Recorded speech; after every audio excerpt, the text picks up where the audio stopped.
सभी विद्यार्थियों का मैं रवि कुमार शर्मा एक बार फिर स्वागत करता हूँ अपने यूट्यूब चैनल पर। जैसा कि हमारे लॉकडाउन की कक्षाएं चल रही हैं, इन कक्षाओं में देखिए हमने अलंकार जो बिंदु था हिंदी साहित्य का उसे शुरू किया था। ये हमारे पाठ्यक्रम में लागू है। अलंकार में हमने अलंकार किसे कहते हैं परिभाषा पढ़ी।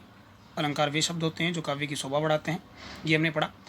अलंकार के 3 भेद होते हैं, शब्दालंकार, अर्थालंकार, उभयालंकार। और हमारे पाठ्यक्रम में शब्दालंकार और अर्थालंकार लगाए गए हैं। शब्दालंकार में हमारे अनुप्रास लगाया गया है, श्लेष और यमक लगाए गए हैं। और शब्दालंकार में और अर्थालंकार में हमारे उपमा, उत्प्रेक्षा, रूपक, विरोधाभास और उदाहरण अलंकार लगाए गए हैं। इनमें से हमने अलंकारों की इस कड़ी में अनुप्रास अलंकार की परिभाषा पढ़ ली थी। और अनुप्रास अलंकार क्या होता है ये हमने समझा था कि अनुप्रास अलंकार वहाँ होता है जब काव्य में एक वर्ण की आवर्ती हो, यानी एक ही वर्ण की आवर्ती 2 या 2 से अधिक बार होती है। अगर काव्य में, कविता में एक ही वर्ण की आवर्ती, वर्ण का मतलब होता है अक्षर, एक ही अक्षर की आवर्ती 2 या 2 से अधिक बार हो तो वहाँ हम अनुप्रास अलंकार मानते हैं। तो देखिए अनुप्रास अलंकारों में कि हमने 4 भेदों की चर्चा की थी कि अनुप्रास अलंकार के 4 भेद होते हैं, छेकानुप्रास, वृत्त्यानुप्रास, श्रुत्यानुप्रास और अंत्यानुप्रास। देखिए इन 4 भेदों को आज मैं पढ़ाता हूँ। क्या होता है छेकानुप्रास, क्या होता है वृत्त्या और क्या होता है श्रुत्या और अंत्यानुप्रास। देखिए अनुप्रास अलंकार में कि हम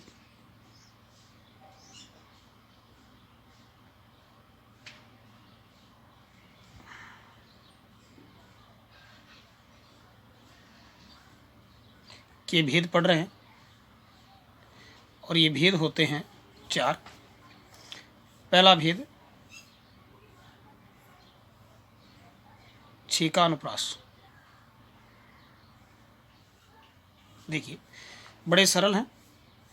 अनुप्रास अलंकार की एक परिभाषा आपको याद होगी कि जब काव्य में एक ही वर्ण की आवर्ती, एक ही अक्षर 2 या 2 से अधिक बार आए, जब एक ही वर्ण की आवर्ती 2 या 2 से अधिक बार हो काव्य में, कविता में, तो वहाँ हम अनुप्रास अलंकार मान लेते हैं। अब इसके भेद कर दिए गए, छेकानुप्रास, वृत्त्यानुप्रास, श्रुत्यानुप्रास और अंत्यानुप्रास। तो छेकानुप्रास कहाँ होता है देखिए,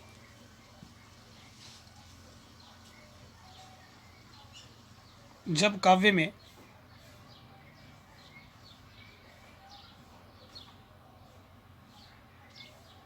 एक ही वर्ण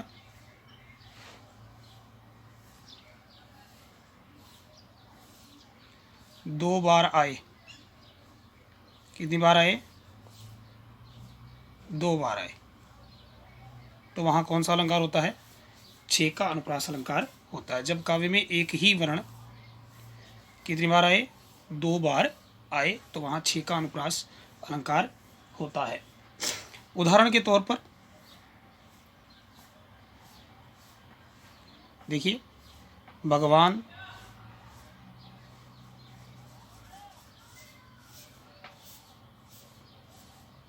भागे दुख, भगवान भागे दुख, जनता देश की फूले फले। अब इसमें देखिए वर्ण की आवृत्ति 2 बार हुई है। भय वर्ण की आवृत्ति 2 बार, भगवान भागे, भय वर्ण की आवृत्ति 2 बार, भगवान भागे दुख, जनता देश की, भगवान भागे दुख, दुख में देखिए दय, जनता देश की में फिर दय की, फूले फले, फूले फले में फ और फ, यानी वर्ण की आवृत्ति कितनी बार हुई? 2 बार। तो वर्ण की आवृत्ति अगर 2 बार हो तो हमको उसमें अनुप्रास अलंकार मानेंगे। और अनुप्रास अलंकार में कौन सा मानेंगे? छेका अनुप्रास अलंकार मानेंगे। भगवान भागे दुख, जनता देश की फूले फले। ऐसे ही देखिए, कानन कठिन भयंकर भारी। तो कानन यानी बगीचा, कठिन, कानन यानी जंगल, सॉरी, और कठिन कै वर्ण की आवर्ती, भयंकर भय, और फिर भारी में भय, भय वर्ण की आवर्ती। तो यहाँ भी कौन सा अलंकार हो गया? छे का अनुप्रास अलंकार हो गया। ऐसे ही देखिए, ऐसे देखिए, सब और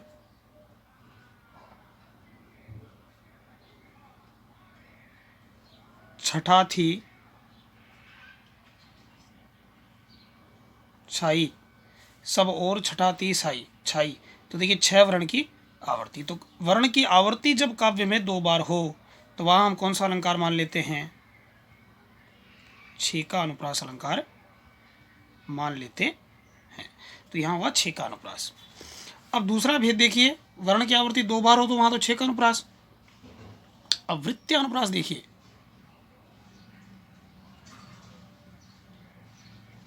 वृत्तीय अनुप्रास अलंकार, वृत्तीय अनुप्रास में वर्ण की आवर्ती 3 या 3 से अधिक बार। तो देखिए जब काव्य में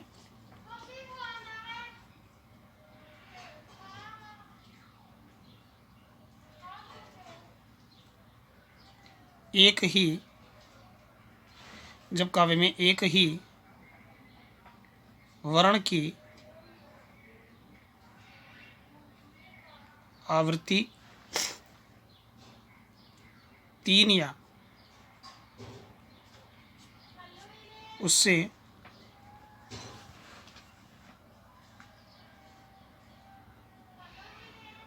अधिक बार हो,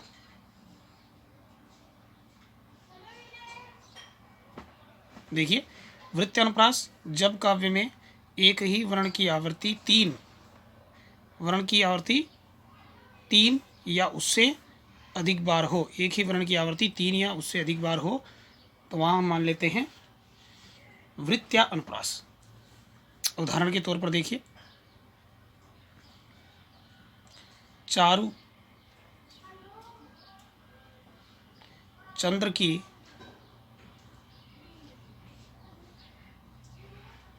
चंचल किरणें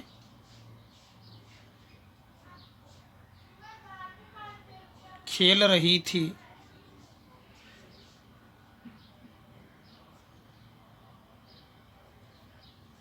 नभ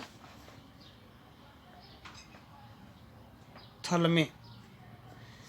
देखिए चारु चंद्र की चंचल किरणें खेल रही थी नभधल में। तो देखिए चारु चंद्र की, तो चारु यानी होता है सुंदर, सुंदर चंद्रमा की चंचल किरणें, उनकी चंचल किरणें खेल रही थी, चारों ओर फैली हुई थी नभ थल में। नभ यानी आकाश में और थल यानी पृथ्वी पर, यानी सुंदर चंद्रमा की किरणें, कवि कह रहा है कि पृथ्वी और आकाश में छिटकाई हुई थी, सुंदर दिखाई दे रही थी, छिटकी हुई थी।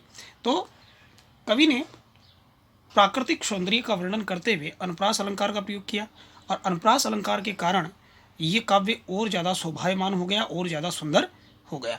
तो चारु चंद्र की चंचल किरणें खेल रही थी नभथल में, तो चारु यानी सुंदर। तो देखिए चय वर्ण की आवर्ती 3 बार, तो जब 3 या 3 से अधिक बार हो तो वहां हम कौन सा अलंकार मानते हैं? वृत्तीय अनुप्रास अलंकार मानते हैं। ठीक है ना? तो हम वृत्तीय अनुप्रास अलंकार मानते हैं। ऐसे देखिए, तरनी, तनुजा, तट, तमाल, तरुवर, बहु, छाए। कवि कहता है कि यमुना के तट पर तमाल के वृक्ष बहुत ज़्यादा छाए हुए थे और छाते हुए बड़े सुंदर लग रहे थे। तो तरनी तनुजा, तरनी नाम किसका है? तरनी यानी सूर्य, और तनुजा यानी उसकी पुत्री। तो तनुजा की पुत्री कौन? तरनी की पुत्री कौन? सूर्य की यमुना। तो तरनी यानी सूर्य और तनुजा यानी पुत्री, तो सूर्य की पुत्री यमुना। तो यमुना के तट पर तमाल के तरुवर, तमाल के वृक्ष बहु छाए, बहुत छाए हुए थे। तो वहाँ की यमुना के तट के प्राकृतिक सौंदर्य का वर्णन करते हुए अनुप्रास अलंकार का प्रयोग किया भारतेंदु हरिश्चंद्र ने, बड़ा सुंदर किया। तो तरनी तनुजा तट तमाल तरुवर बहु छाए, इसमें तय वर्ण की आवृत्ति देखिए 1 2 3 4 5, या तो 3 बार, 2 बार तक तो कौन सा होगा, 6 का अनुप्रास, और 2 से फिर 3 में और 3 से अधिक में वृत्त्यानुप्रास। तो तय वर्ण की आवृत्ति 1, 2, 3, 4, 5, 5 बार हो गई। तो यहाँ कौन सा अलंकार हो गया, हमारा हो गया वृत्त्यानुप्रास। ऐसे ही गंधी गंध गुलाब को तो गवई गाहक कौन, गंधी गंध गुलाब को तो गवई गाहक कौन, तो गै वर्ण की आवृत्ति। चंदू की चाची ने चांदी की चमची से चटनी चटाई, ये गाना है बॉलीवुड फिल्म का। चंदू की चाची ने चांदी की चमची से चटनी चटाई, तो च वर्ण की आवृत्ति के कारण वो पंक्ति बड़ी सुंदर लगी, तो यहाँ हो गया वृत्त्यानुप्रास। तो वर्ण की आवृत्ति 3 या 3 से अधिक बार हो तो वहाँ हम वृत्त्यानुप्रास अलंकार मान लेते हैं।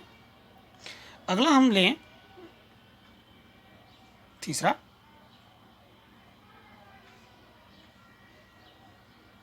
श्रुत्यानुप्रास।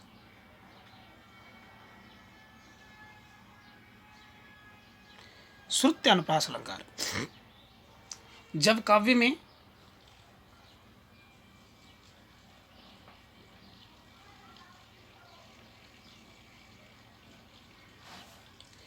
एक ही, ये बड़ा समझने वाला बिंदु है, जब काव्य में एक ही उच्चारण स्थान वाले वर्ण, एक ही उच्चारण स्थान वाले वर्ण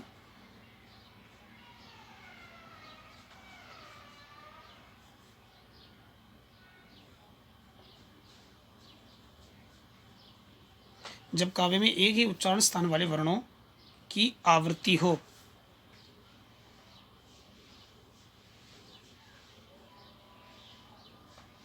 यह बड़ी महत्वपूर्ण है, इसको समझना अपने को। श्रुत्यानुप्रास, जब काव्य में एक ही उच्चारण स्थान वाले वर्णों की आवृत्ति हो, यानी एक ही स्थान से उच्चारित होने वाले वर्णों की आवृत्ति हो।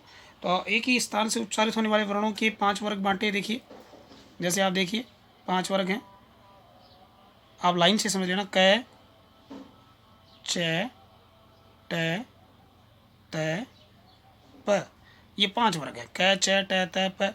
तो क में देखिए ख, ग, घ, ण, छ, च, ड, ण, थ, थ, न, ब, फ, म। तो देखिए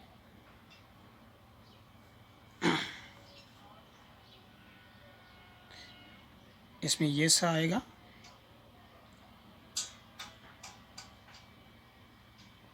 और ये सा आएगा। तो देखिए ये जो वर्ण हैं, इन वर्णों की आवृत्ति हो और एक ही लाइन के वर्ण आए, जैसे क वाली लाइन के वर्ण आए, एक ही लाइन के वर्ण दिए हुए हों, च वाली एक ही लाइन के वर्ण दिए हुए हों, ट वाली एक लाइन के वर्ण दिए हुए हों, त वाली एक ही लाइन के वर्ण दिए हुए हों, प वाली एक ही लाइन के वर्ण दिए हुए हों, तो वहाँ हम कौन सा अलंकार मान लेते हैं, श्रुत्यानुप्रास अलंकार मान लेते हैं। देखिए ये हो गया कंठे, कंठ से बोलने वाले वर्ण होते हैं, इनका स्थान कंठ होता है। च, इनका हो गया तालव्य, ये तालव्य वर्ण है, तालु से जीभ टकराती है। ये मूर्धन्य वर्ण, मूर्धा से जीभ टकराती है। ये दंतय वर्ण, दांतों से जीभ टकराती है। ये ओष्ठ वर्ण, ये होठों से, होठ दोनों होठों को मिलाकर बोले जाते हैं। तो देखिए कंठे वर्ण, पहले अपन कहाँ से शुरू करेंगे, कंठ से। तो कंठे क, ख, ग, घ, ड़, तो कंठ से बोले जाते हैं। फिर उसके बाद में हमारे गोल भाग है मुंह के अंदर, एकदम गोल भाग, कठोर गोल भाग, और वहाँ से जीभ टकराती है, तो वो होता है तालु।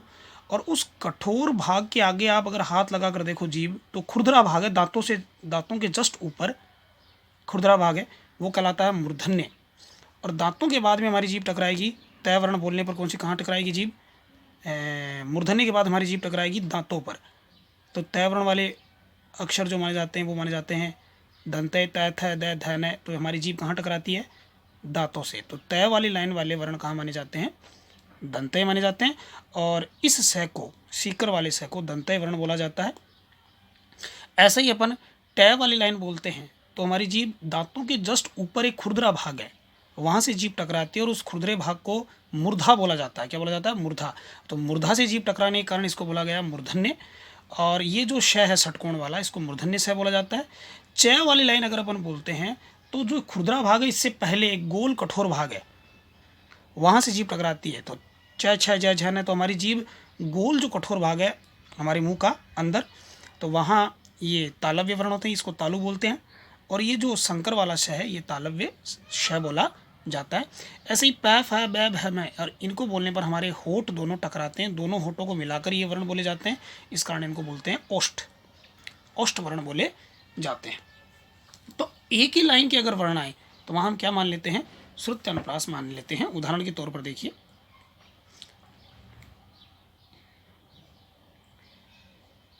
तुलसी दास सिदत निस दिन देखी तेरी निठुराई। अब इस उदाहरण में देखिए तालव्य वर्ण आ रहे हैं, एक ही लाइन वाले वर्ण आ रहे हैं, तय वाली लाइन वाले वर्ण आ रहे हैं। देखिए तुलसीदास में तय, फिर स दंतय, ये देखिए स दंतय यहाँ है तय वाली लाइन में। फिर न, तो न भी तय वाली लाइन में आता है, तय थ द ध न। फिर द, देखिए फिर द आ गया, द के बाद में फिर द आ गया। फिर देखिए ते, त आ गया, और फिर नी, फिर न आ गया। तो देखिए एक ही उच्चारण स्थान वाले वर्ण हैं, सभी दंतय वर्ण आने के कारण इसमें कौन सा अलंकार हो गया? इसमें हो गया श्रुत्या अनुप्रास अलंकार हो गया। तो इसमें कौन सा अलंकार हो गया? श्रुत्या अनुप्रास अलंकार हो गया। ऐसे ही देखिए दिनांत था, दिननाथ डूबते, दिनांत था दिननाथ डूब। तो देखिए ऐसे ही देखिए दिनांत था, दिनांत, दिनांत यानी दिन का अंत था, शाम हो रही थी। दिनांत था, दिन का अंत था, यानी शाम हो रही थी। दिननाथ, दिननाथ नाम किसका है? दिन का नाथ सूर्य। डूबते यानी सूर्य डूब रहा था। दिनांत था, दिन का अंत था। दीननाथ डूबते, दीननाथ यानी सूर्य डूब रहे थे। सधेनु, सधेनु यानी धेनु यानी गाय, स यानी साथ, गायों के साथ आते। गृह घर, ग्वाल बाल थे, घर पर कौन आ रहे थे? ग्वाल बाल, ग्वाले और छोटे छोटे ग्वाले और बालक आ रहे थे। दिनांत था, दिन का अंत था। दीननाथ यानी सूर्य डूबते थे। सधेनु गायों के साथ, आते गृह अपने घर, ग्वाल बाल थे, ग्वाल बाल आ रहे थे। तो इसमें अब वर्णों की आवृत्ति अगर अपन देखें तो देखिए दय वर्ण, तो अपन देखें तो ये दंतय है, तय थ द द, फिर द, और फिर देखिए स। तो ये देखिए स भी दंतय है, द भी दंतय है, और फिर ये भी द दंतय है, और फिर ये थ भी क्या है? दंतय है। तो यहाँ ये एक ही उच्चारण स्थान वाले वर्ण आने के कारण, और फिर ये देखिए तय भी दंतय, और फिर देखिए थ, ये भी दंतय है। तो ये सभी दंतय वर्ण आने के कारण, ये सभी वर्ण कौन से आए हैं? दंतय वर्ण। तो ये दंतय वर्ण आने के कारण हम इसमें कौन सा मानेंगे? श्रुत्य अनुप्रास अलंकार मानेंगे। तो एक ही उच्चारण स्थान वाले वर्ण जब आए, एक ही उच्चारण स्थान वाले वर्णों की आवृत्ति जब काव्य में हो, तो वहाँ हम श्रुत्य अनुप्रास अलंकार मानते हैं। तो तुलसीदास सिदत निस दिन देखी तेरी निठुराई, तो तय वर्ण, तय वाली लाइन के वाले वर्ण आ रहे हैं, तंतय वर्ण आ रहे हैं। तो तय, स, न, द। तो इसमें ऐसे ही दिननाथ था, दिनांत था, दिननाथ डूबते, दिनांत था, दिन का अंत था, दिननाथ डूबते, दिन के नाथ सूर्य डूबते हैं। सधेनु गायों के साथ, गृह ग्वाल बाल थे, और सधेनु गायों के साथ आते हैं, गृह अपने घर, ग्वाल बाल आ रहे हैं। तो इसमें देखिए स दंतय है और द दंतय है, फिर द दंतय है, फिर थे दंतय है, और फिर थे दंतय है, ऐसे ही त दंतय है। तो इस कारण इसमें श्रुत्य अनुप्रास अलंकार है। अंतिम अनुप्रास अलंकार का भेद है अंत्यानुप्रास। कौन सा अनुप्रास? अंत्यानुप्रास। अंत्यानुप्रास यानी चरणों के अंत में वर्णों की आवृत्ति हो। ऐसे ही देखिए अपन बोलते हैं, इसकी परिभाषा होगी, जब काव्य में, काव्य यानी कविता में,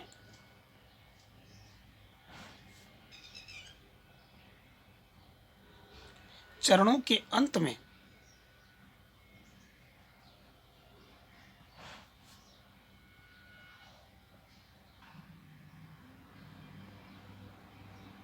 वर्णों की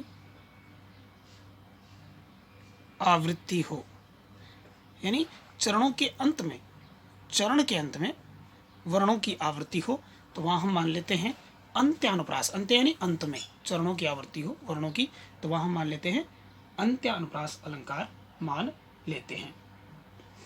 देखिए उदाहरण के तौर पर, खूब लड़ी मर्दानी वो तो झांसी वाली रानी थी, बूंदेलों हर बोलों के मुँह हमने सुनी कहानी थी। तो इसमें रानी थी, कहानी थी, ये चरण के अंत में वर्णों की आवृत्ति हो रही है। देखिए, खूब लड़ी मर्दानी वो तो झांसी वाली रानी थी, तो ई वर्ण की आवृत्ति, ई और ई वर्ण की आवृत्ति चरण के अंत में। फिर देखिए, फिर वापस चरण के अंत में होगा, बूंदेलों हर बोलों के मुँह हमने सुनी कहानी थी, तो ये कहानी थी, ये ई वर्ण की आवृत्ति फिर हो रही है, यहाँ ई वर्ण की आवृत्ति हो रही है, यहाँ भी देखिए ई वर्ण की आवृत्ति। तो चरण के अंत में जहाँ वर्ण की आवृत्ति हो, तो वहाँ मान लेते हैं अंत्या अनुप्रास अलंकार, जहाँ वर्णों की आवृत्ति चरण के। ऐसे ही देखिए, संगत कीजे साधु की कभी न निष्फल होए, संगत कीजिए साधु की कभी न निष्फल होए, लोहा पारस परसते, लोहा पारस परसते सो भी कंचन होए, सो भी कंचन होए। अब इसमें ये होए जो है, इसमें ये वर्ण की आवृत्ति अंत में हो रही है, तो इस कारण इसमें कौन सा हो गया? अंत्यानुप्रास अलंकार हो गया। देखिए, संगत कीजिए साधु की, साधु की संगत करनी चाहिए, कभी ना निष्फल होए, वो कभी निष्फल नहीं जाती, व्यर्थ नहीं जाती, सज्जन व्यक्ति की साधु हमें संगत करनी चाहिए। कभी कबीर कहते हैं, हे मनुष्य तुम्हें संगत कीजिए साधु की, हमें साधु यानी साधु वो नहीं, कमंडल वाला नहीं, बड़ी बड़ी दाढ़ी वाला नहीं, माला और तिलक छापे वाला नहीं, साधु का मतलब यह है सज्जन व्यक्ति, सज्जन व्यक्ति, साधु यानी सज्जन व्यक्ति। संगत कीजिए साधु की, साधु की हमें संगत करनी चाहिए, उसके साथ संगति करनी चाहिए, कभी ना निष्फल होए, कभी व्यर्थ नहीं जाती। लोहा पारस परसते, लोहा यानी लोहा जो होता है वो पारस पत्थर का स्पर्श करता है। पारस यानी पारस नामक एक दिव्य पत्थर आता था, जिसको स्पर्श करते ही लोहा क्या बन जाता था?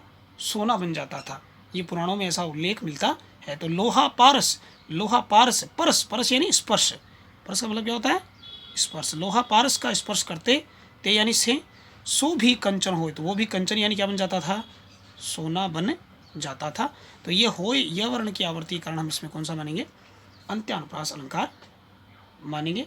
इसी के साथ हमारे अनुप्रास अलंकार हैं वो पूरे होते हैं। अब हम पढ़ेंगे श्लेष अलंकार। तो देखिए, श्लेष अलंकार पढ़ते हैं। दूसरा हमारा जो अलंकार है वो है श्लेष।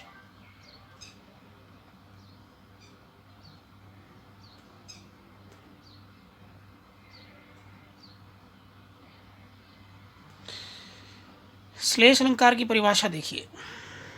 श्लेष अलंकार में क्या होता है कि शब्द एक बार आता है और उस शब्द के दो या दो से अधिक अर्थ निकलते हैं, या तो दो अर्थ निकलते हैं या दो से अधिक अर्थ निकलते हैं। एक ही शब्द एक बार ही आएगा, उसकी आवृत्ति नहीं होगी, एक ही बार आएगा, लेकिन उसके अर्थ दो या दो से अधिक निकलेंगे। देखिए अपन उदाहरण से समझते हैं इसको।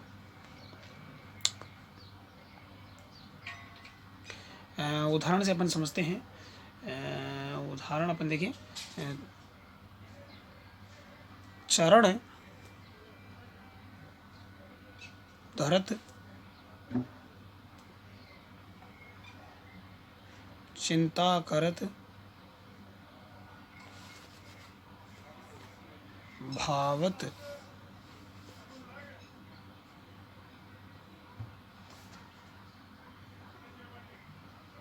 नींद न सोर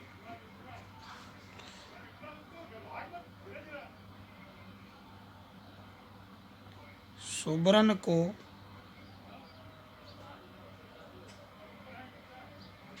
ढूंढत फिरे कवि कामी अरुचोर। ये उदाहरण देखिए, चरण धरत चिंता करत भावत नींद न सोर। तो चरण धरत चिंता करत भावत नींद न सोर, सुबरन को ढूंढत फिरे कवि कामी अरुचोर। अब इसमें ये जो सुबरन शब्द है, इसके तीन अर्थ है। मैंने कल बताया था आपको, शायद टॉपिक पढ़ाया तो ये उदाहरण लिखवाया हुआ। तो चरण धरत, चरण धरते हैं तो चिंता होती है, और भावत नींद न सोर, और इन लोगों को ना नींद अच्छी लगती है और ना शोर अच्छा लगता है। भावत यानी भाता नहीं है, अच्छा नहीं लगता है। चरण धरत, जब भी कोई चरण धरता है तो इनको क्या होती है? चिंता होती है। चरण धरने पर इनको क्या होती है? चिंता होती है। भावत नींद न सोर, ना इनको नींद अच्छी लगती है ना शोर अच्छा लगता है। सुबरन को ढूंढत फिरे, सुबरन यानी को ढूंढत फिरे कवि कामी अरुचोर। अब इस सुबरन शब्द के तीन अर्थ हैं। सुबरन यानी होता है सुवर्ण, यानी सुंदर शब्द, और सुवर्ण यानी होता है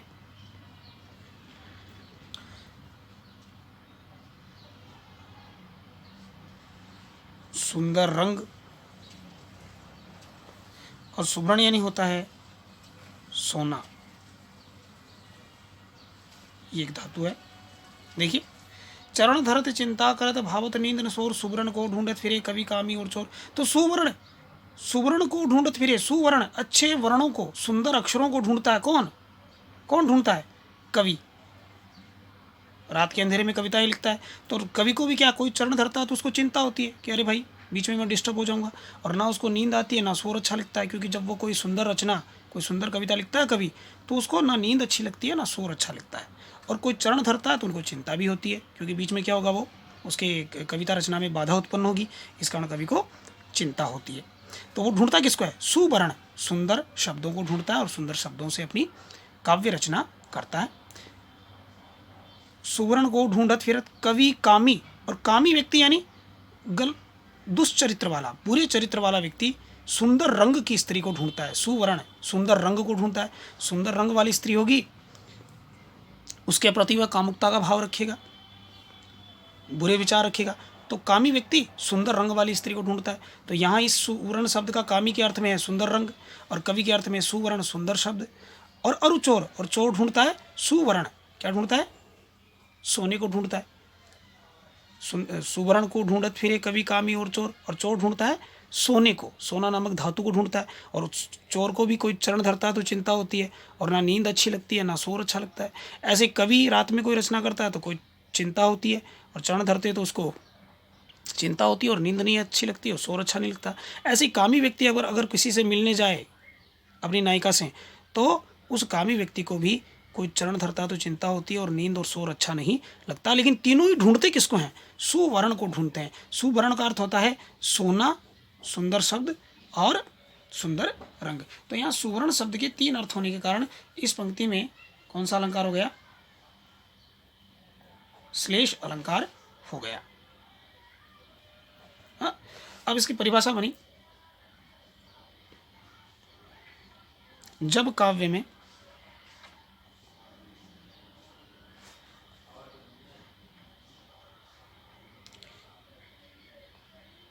एक ही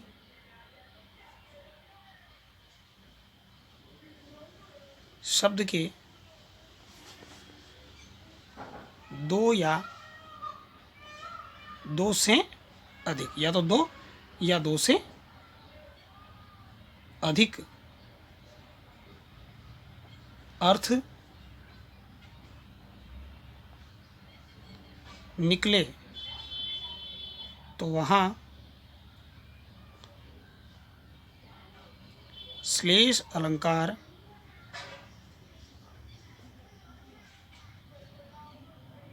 होता है। जब काव्य में एक ही शब्द के दो या दो से अधिक अर्थ निकले तो वहाँ कौन सा अलंकार होता है? श्लेष अलंकार होता है। तो देखिए यहाँ एक ही शब्द है, इसके कितने अर्थ निकले हैं? तीन निकले, दो ही नहीं तीन निकले, तो यहाँ कौन सा अलंकार हो गया? श्लेष अलंकार हो गया। ऐसे ही देखिए दूसरा उदाहरण, पानी गए न उबरे मोती मानुष चून। अब इसमें देखिए पानी गए न उबरे मोती मानस चून, तो पानी शब्द के यहाँ कितने अर्थ हैं? तीन अर्थ हैं। देखिए पानी यानी मोती के अर्थ में है चमक, और मानुष के अर्थ में है इज्जत, और चून के अर्थ में है पानी यानी जल, या पानी भी लिख सकते हैं। तो इसके तीन अर्थ निकले। देखिए पानी गए न उबरे मोती मानुष चून, तो पानी का गए न उबरे, तो पानी अगर चला जाए तो ना उबरे नहीं निकलेंगे मोती, मोती की चमक नहीं आएगी, पानी के बिना मोती की क्या नहीं आएगी? चमक नहीं आएगी। और हमारे यहाँ एक मुहावरा भी है कि इस व्यक्ति का तो पानी मर गया, यानी इसकी तो इज्जत ही चली गई। तो पानी गए न उबरे, पानी जाने पर नहीं उबरते हैं, नहीं प्राप्त होता है। मोती की चमक प्राप्त नहीं होती है। मनुष्य की इज्जत चली जाती है। जब मनुष्य का पानी मर जाता है तो पानी नामक मुहावरे का अर्थ क्या निकलता है? इज्जत जाने के अर्थ में। तो इस व्यक्ति का तो पानी मर गया, मतलब इसकी तो इज्जत ही चली गई। तो मनुष्य के अर्थ में इज्जत, तो पानी के बिना मनुष्य की इज्जत चली गई। और चून जो आटा है उसको गूंदने के लिए पानी की आवश्यकता पड़ती है। तो तीनों के अर्थ में इस पानी शब्द का अर्थ जा रहा है। तो पानी शब्द के दो या दो से अधिक अर्थ होने के कारण हम इसमें कौन सा अलंकार मानेंगे? श्लेष अलंकार मानेंगे। तो इस प्रकार एक उदाहरण और लेते हैं हमारे पाठ्य पुस्तक से। देखिए मेरी भवबाधा हरो राधा नागरी, हालांकि री बड़ा आता है लेकिन कविता में छंदों के हिसाब से मात्राएं लगती है। नागरी में वैसे तो री बड़ा आता है लेकिन छंद के हिसाब से मात्रा देखें तो छोटी आएगी। इसमें कविताओं में मात्राएं छोटी बड़ी हो सकती हैं। तो मेरी भव बाधा हरो राधा नागरी सोई जा तन की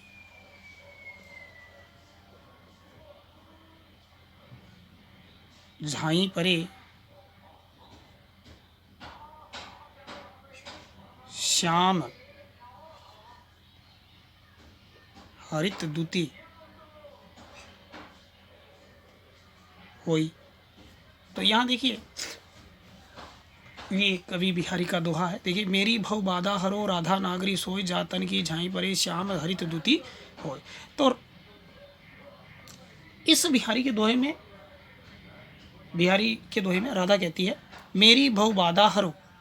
राधा को कवि बिहारी राधा से प्रार्थना करते हैं, राधा की आराधना करते हैं, क्योंकि कवि बिहारी राधा वल्लभ संप्रदाय से दीक्षित थे, जिसमें भगवान कृष्ण और राधा दोनों की युगल जोड़े की पूजा की जाती है, जिसमें राधा की मूर्ति भी होती है और कृष्ण की भी होती है।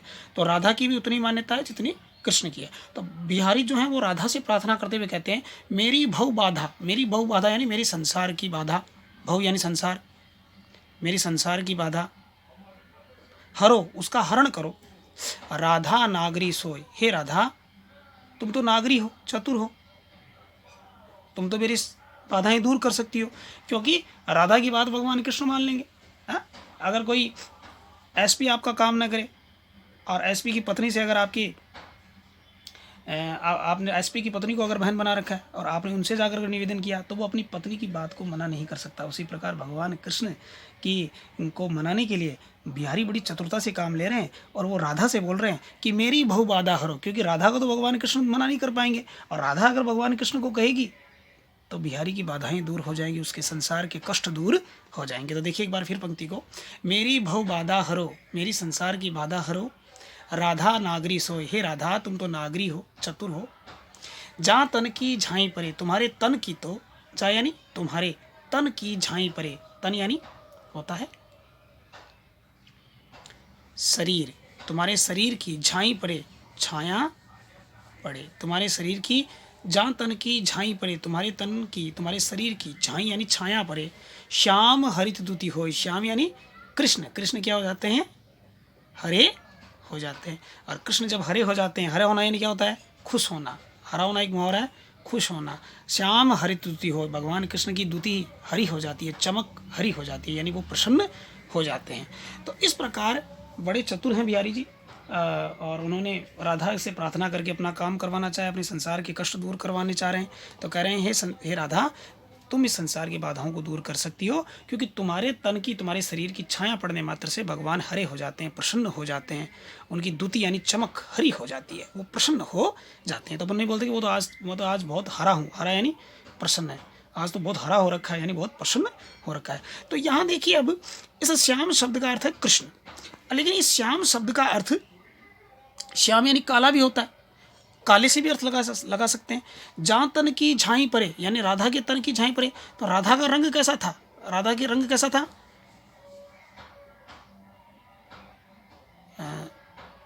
स्वर्णियम, राधा का रंग कैसा था, स्वर्णियम,